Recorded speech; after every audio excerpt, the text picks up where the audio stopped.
ख़ूबसूरत नज़ारो जिथे असां इनवाइटेड हुआसीं हिकिड़ी नंढड़े ई सर्वे में। इहो सर्वे मां बाद में ॿुधाईंदुमि तव्हांखे त छाजे मुताबिक़ हो। बाक़ी रेस्टोरेंट ॾाढो ई ख़ूबसूरत हुयो, हिते बतियूं लॻल हुयूं। असां बि हिते पंहिंजी एंट्री कराए ऐं अंदरि वञी वेठासीं जिथे असांजा दोस्त पहिरां खां ई वेठा हुया।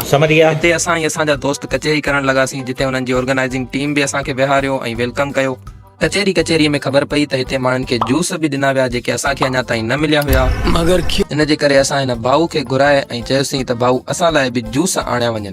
पोइ ही भाऊ असां लाइ जूस खणी आयो ऐं असांखे ॾिनई। हिन गर्मीअ में ही थधा थधा जूस पी सफ़ा आंड्रा ई ठरी पिया।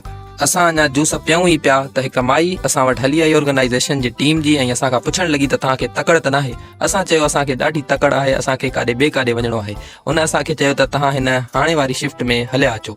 त असां उते जल्दी करे ऐं उते वञी वेटिंग एरिया में वरी बीही रहियासीं जिथे असांखे फर्दर